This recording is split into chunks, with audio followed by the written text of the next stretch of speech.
গণঅভ্যুত্থানে চট্টগ্রাম বিভাগের প্রথম শহীদ ওয়াসিম আকরাম আন্দোলনের শুরু থেকেই সক্রিয় ওয়াসিম গত বছরের এই দিনে মুরাদপুরে পুলিশ ও সাদা পোশাকধারীদের হামলায় নিহত হন। মৃত্যুর 1 বছর পার হলেও তার হত্যাকারীদের বিচার নিশ্চিত করা যায়নি। তার আত্মত্যাগের যথাযথ মূল্যায়নও হয়নি বলেও অভিযোগ পরিবার ও বৈষম্য বিরোধী ছাত্র আন্দোলনের নেতাদের। সন্তান হারানোর শোক এখনো কাটিয়ে উঠতে পারেননি জোসনা আক্তার। ছেলে ওয়াসিম আকরামের ছবি বুকে নিয়ে দিন কাটে তার। সন্তান আর ফিরবে না মায়ের কাছে। ওয়াসিমের কথা মনে পড়লে নীরবে চোখের পানি ফেলেন মা। এখন জোসনা আক্তারের একমাত্র চাওয়া সন্তান হত্যার বিচার। জুলাই আন্দোলনে চট্টগ্রাম বিভাগের প্রথম শহীদ ওয়াসিমকে যথাযথ মূল্যায়ন করতে পারেনি সরকার, এমন অভিযোগ বৈষম্য বিরোধী ছাত্র আন্দোলনের নেতাদের। আমরা আসলে নিহত পরিবারকে এভাবে মূল্যায়ন করতে পারি না, এটা আমাদের আসলে দুঃখের বিষয়। আমরা কক্সবাজার একটা জুলাই মঞ্চ চাই, যেটার নামকরণ হবে শহীদ ওয়াসিম জুলাই মঞ্চ। বা শুধুমাত্র ওয়াসিম না, কক্সবাজারে 4 জন শহীদ হয়েছে, আমরা তাদের নামে এক একজনের নামে এক একটা জায়গা আমরা ভিত্তি স্থাপন করার প্রস্তাব দিয়েছি। শহীদ ওয়াসিম ছাত্রদলের রাজনীতির সঙ্গে যুক্ত ছিলেন। মৃত্যুর 1 সপ্তাহ আগে ভারতের মেঘালয়ে গিয়ে বিএনপির স্থায়ী কমিটির সদস্য সালাউদ্দিন আহমেদের সঙ্গে দেখা করেন। ওয়াসিমের পিতামাতার গর্ববোধ করা উচিত যে তাদের রক্তদানের মধ্য দিয়ে এই দেশ নতুনভাবে স্বাধীনতা পেয়েছে। আমরা সবাই এক একজন ওয়াসিমের সেই চেতনাকে ধারণ করে বাংলাদেশের প্রকৃত গণতান্ত্রিক মর্যাদা ফিরিয়ে আনবো ইনশাআল্লাহ।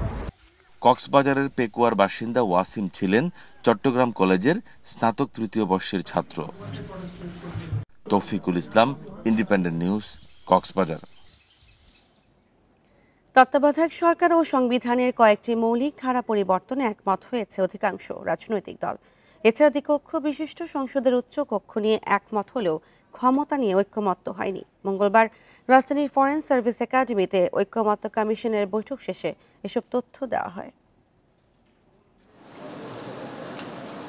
ফেব্রুয়ারিতে গঠিত ঐক্যমত্য কমিশনের মেয়াদ এ মাসেই শেষ, কিন্তু এখনও অনেক মৌলিক বিষয়ে একমত হয়নি রাজনৈতিক দলগুলো। মঙ্গলবারের আলোচনায় ছিল তত্ত্বাবধায়ক সরকার সহ বেশ কয়েকটি ইস্যু।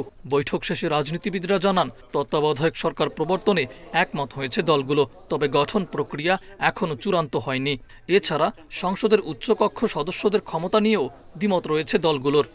এখানে দ্বিকক্ষ বিশিষ্ট পার্লামেন্ট সৃজনের বিষয়ে মোটামুটি অধিকাংশ রাজনৈতিক দল একমত, কিন্তু তার গঠন প্রক্রিয়া কি হবে এবং তার পাওয়ার এন্ড ফাংশন কি হবে এ বিষয়ে ব্যাপক বিতর্ক আছে।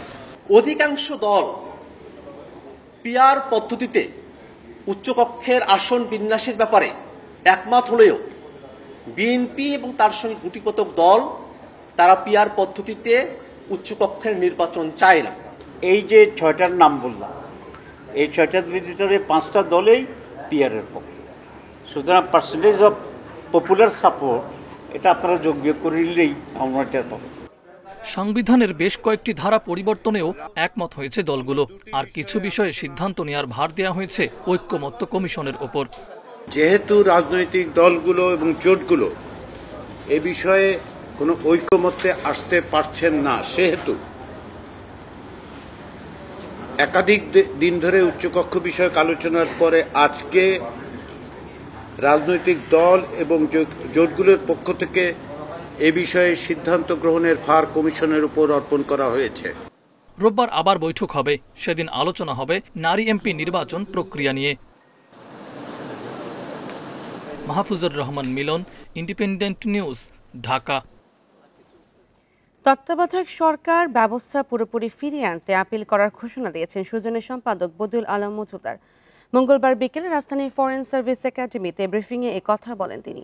বদিউল আলম মজুমদার আরও বলেন, পঞ্চদশ সংশোধনী বাতিল হওয়ার তত্ত্বাবধায়ক সরকার ব্যবস্থা ফিরেছে, কিন্তু ত্রয়োদশ সংশোধনী নিয়ে তাদের আপত্তি রয়েছে। সে কারণেই আপিল করার সিদ্ধান্ত নেওয়া হয়েছে।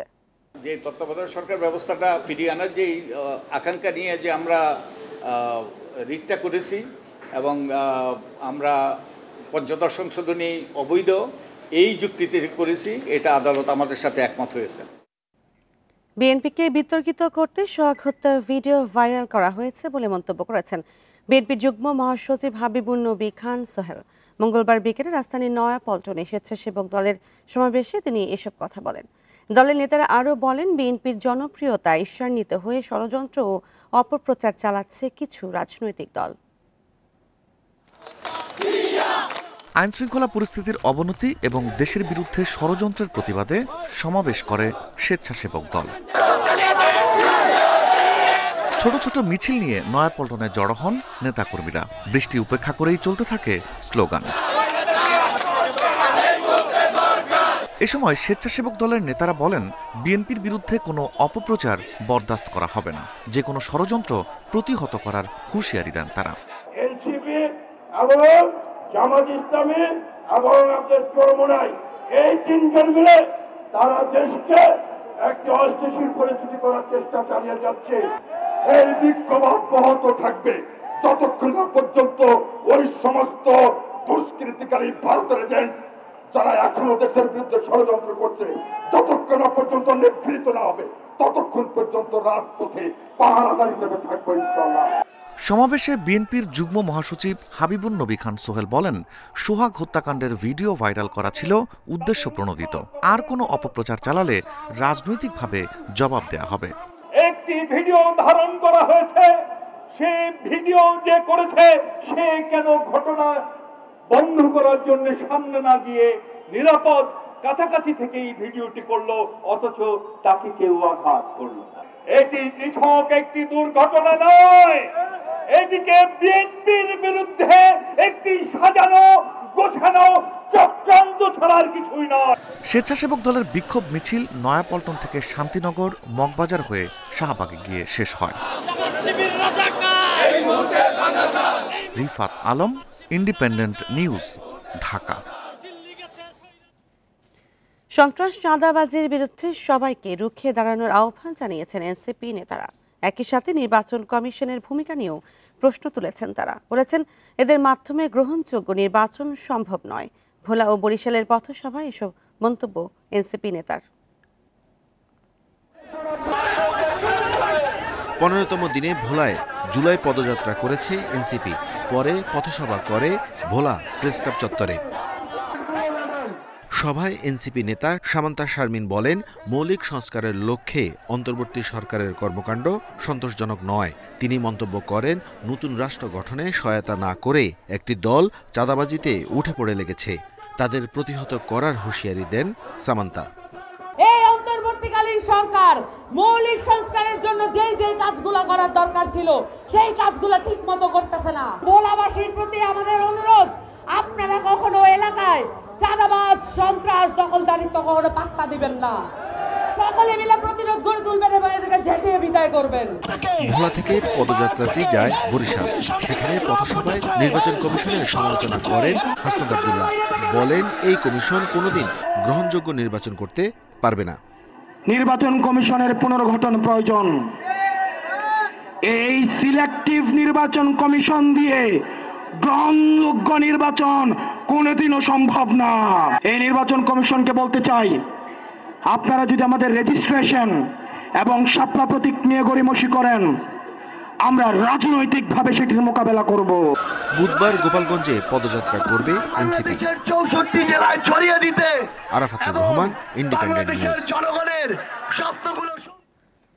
জঙ্গি সংগঠন জামাতুল আনসার ফিল হিন্দাল শারকিয়ার প্রধান নেতা শামীম মাহফুজকে গ্রেপ্তার করেছে র্যাব। তাকে 5 দিনের রিমান্ডে পাঠিয়েছে আদালত। শামীম মাহফুজকে সোমবার সন্ধ্যায় নারায়ণগঞ্জ থেকে গ্রেপ্তার করা হয়। পরে ঢাকা সাভার থানায় কাউন্টার টেরোরিজম ইউনিটের দায়ের করা একটি মামলায় তাকে গ্রেপ্তার দেখে মঙ্গলবার আদালতে তোলে পুলিশ। তার বিরুদ্ধে পাকিস্তান ভিত্তিক জঙ্গি সংগঠন তেহরিক-ই-তালেবানের সঙ্গে সংশ্লিষ্টতার অভিযোগ রয়েছে। শামীম মাহফুজের বাড়ি গাইবান্ধার কলেজ পাড়ায়। পাকিস্তানি সংগঠনটির সঙ্গে জড়িত অভিযোগে শামীম সহ এ পর্যন্ত 2 জনকে গ্রেপ্তার করেছে আইনশৃঙ্খলা বাহিনী।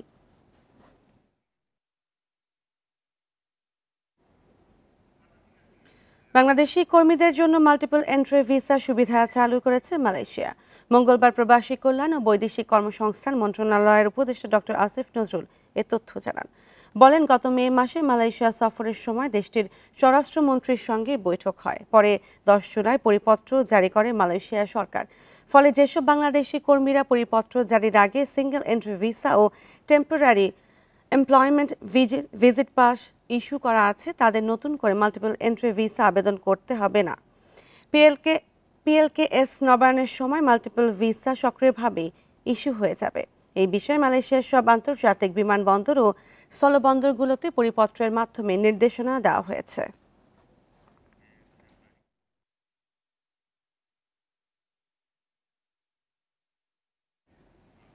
দায় দেনা পরিশোধে বোরো মৌসুমে ধান কাটার পরপরই তা বিক্রি করেছেন বেশিরভাগ কৃষক। এরপর দেশব্যাপী মজুতদারদের দৌরাত্ম্য দ্রুত বাড়তে থাকে ধানের দাম।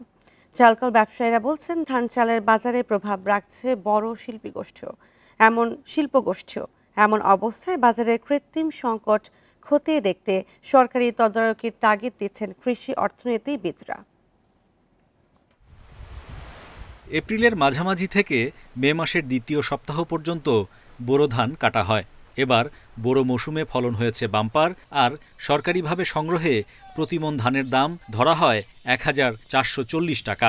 যদিও সাধারণ কৃষকরা সেই সুযোগ পাননি, কেননা ধানের নির্দিষ্ট আর্দ্রতা বজায় রাখা, গুদাম পর্যন্ত পরিবহন, অ্যাপ ব্যবহার সহ ছিল নানা প্রতিবন্ধকতা।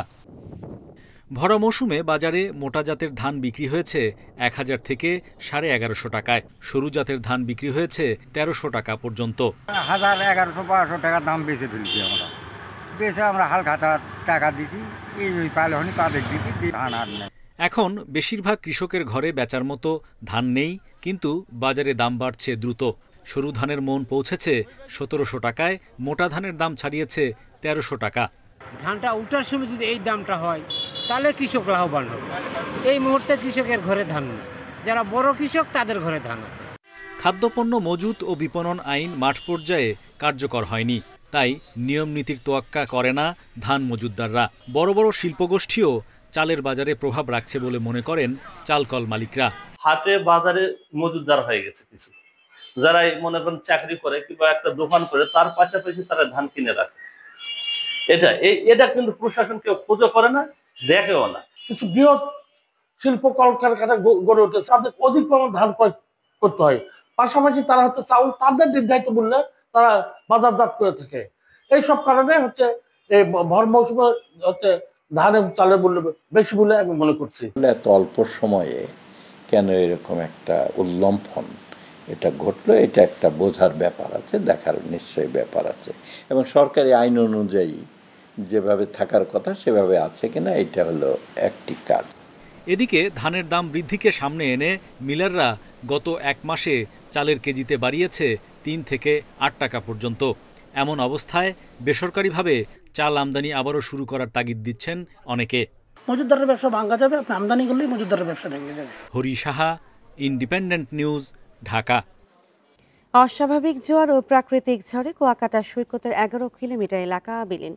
1 দশকে সাগর গর্ভে হারিয়ে গেছে নারিকেল বাগান, ঝাবন। 0 পয়েন্টে ঝুঁকিতে রয়েছে শহররক্ষা বাঁধ ও দ্বিতীয় সাবমেরিন ল্যান্ডিং স্টেশন। পানি উন্নয়ন বোর্ড ও গবেষকরা বলছেন, অর্থ বরাদ্দ না হওয়ায় এখানে নির্মাণ হচ্ছে না স্থায়ী বাঁধ। প্রতি বছরই সৈকতের প্রতি আগ্রহ কমছে।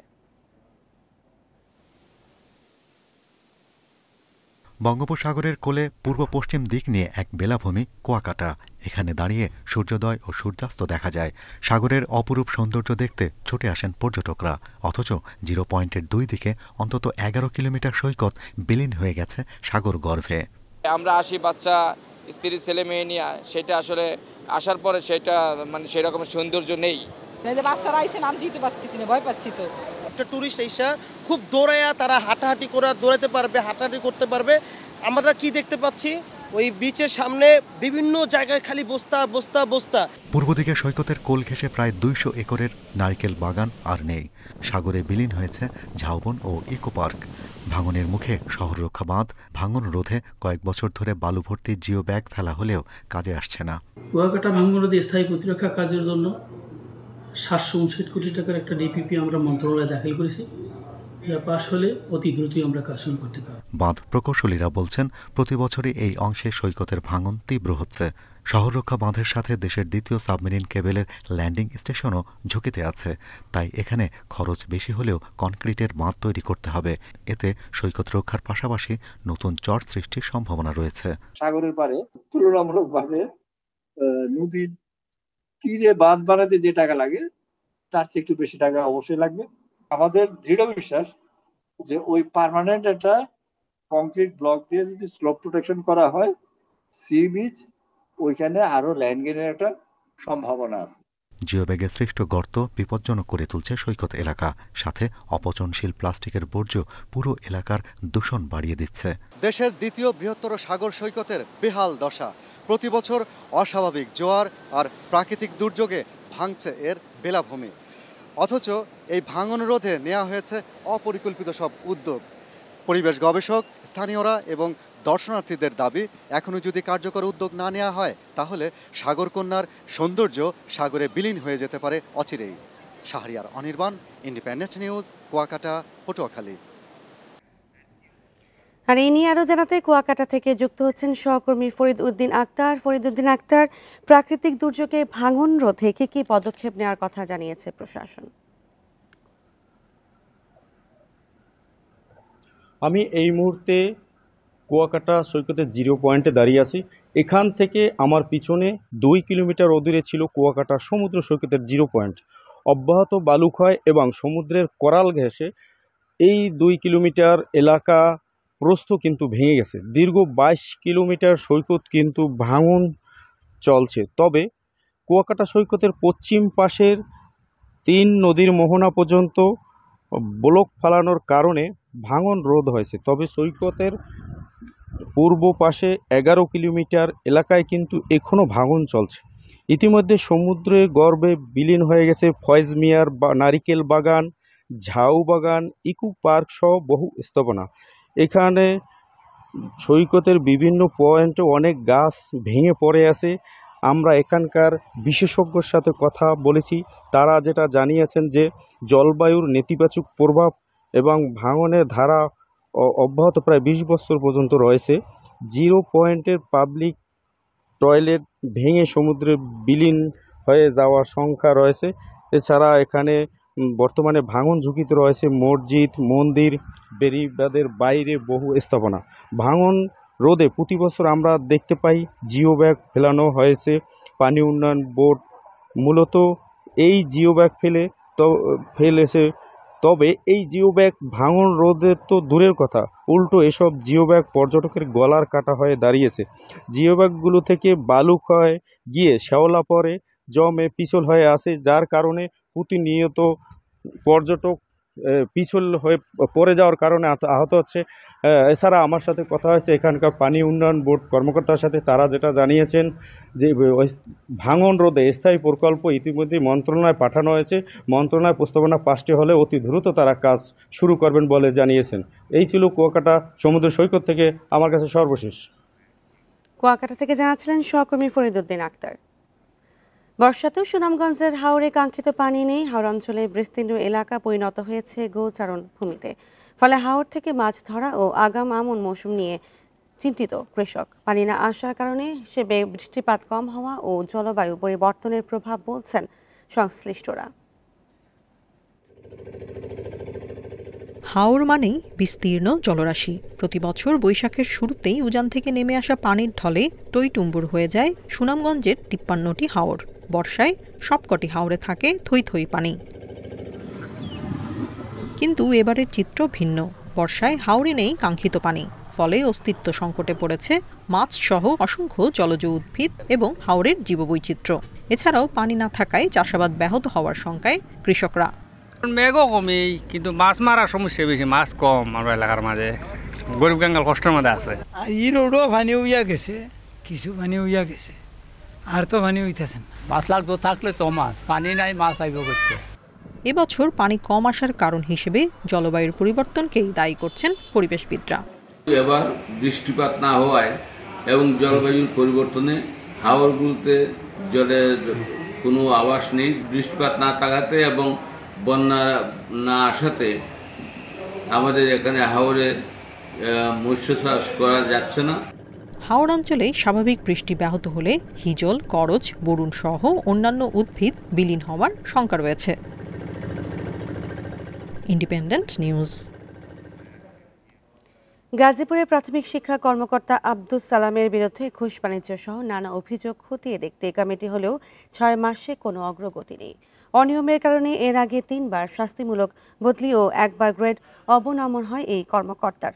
কিন্ডারগার্টেনের নিবন্ধক শিক্ষক বদলি সহ নানা কাজে ঘুষ নেওয়ার অভিযোগ তার বিরুদ্ধে। এদিকে অভিযোগ অসত্য দাবি করে আব্দুস সালাম বলেছেন তার বিরুদ্ধে ষড়যন্ত্র চলছে। বেসরকারি প্রাথমিক বিদ্যালয়ের নিবন্ধনে ঘুষ নেন 50,000 থেকে 1.5 লাখ টাকা। সরকারি স্কুল মেরামতের বরাদ্দ থেকে দাবি করেন বকরা। এমনকি পিয়ন নৈশ প্রহরীদের বোনাস থেকেও 500 টাকা করে নেওয়ার অভিযোগ উঠেছে প্রাথমিক শিক্ষা কর্মকর্তা আব্দুস সালামের বিরুদ্ধে। গত 12 জানুয়ারি গাজীপুর সদর উপজেলার প্রাথমিক শিক্ষা কর্মকর্তার পদে যোগদানের পর থেকে আব্দুস সালামের বিরুদ্ধে ঘুষ অনিয়মের নানা অভিযোগ করেছেন শিক্ষক সহ ভুক্তভোগীরা। বলে যে টাকা আনছেন, আমরা বলি কিসের টাকা, বলছে যে 3 লাখ টাকা লাগবে। আমরা বলছি টাকা তো দেওয়া যাবে না। উনি কি করে, এই আমাদের ফাইল, আমাদের কাগজপত্র সব ঠিক আছে, দেখো উনি ফাইল ছুঁড়ে ফেলে দেয়। উনি আমাদের সামনে অফিসে বসেই বিভিন্ন প্রকার অমানবিক আচরণ, তারপরে অশালীন বক্তব্য, আমরা তার এইগুলোর খুবই ক্ষুব্ধ। তার বিরুদ্ধে নিবন্ধন বাণিজ্য, বদলিতে অনিয়ম সহ নানা অভিযোগে কয়েক দফার সংবাদ সম্মেলন ও বিক্ষোভ মিছিল করেছেন শিক্ষকরা। এসব ঘটনায় গত 21 জানুয়ারি উপপরিচালক তৌহিদুল ইসলামকে আহ্বায়ক করে 3 সদস্যের তদন্ত কমিটি গঠন করে প্রাথমিক শিক্ষা অধিদপ্তর। তবে 6 মাসেও তদন্তের কোনো অগ্রগতি না থাকায় ক্ষুব্ধ ভুক্তভোগীরা। জেলা প্রশাসক, আমাদের পুলিশ প্রশাসন সহ আমাদের প্রাথমিক শিক্ষা অধিদপ্তর সচিব বরাবর ওনার বিরুদ্ধে আমরা কমপ্লেন করেছি।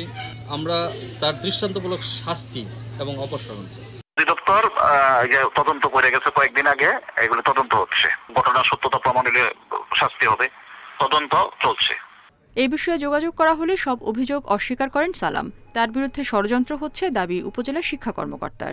প্রক্রিয়াটাকে কিভাবে বিঘ্নিত করবে, কিভাবে হেনস্থা করবে, এটাই হচ্ছে সত্য। এবং এই বিষয়টি কিন্তু আমার উপরের কর্তৃপক্ষও কিন্তু এটি হচ্ছে অবগত। উপজেলা শিক্ষা কর্মকর্তা আব্দুস সালামের বিরুদ্ধে আগের 3টি বিভাগীয় মামলাও চলমান আছে।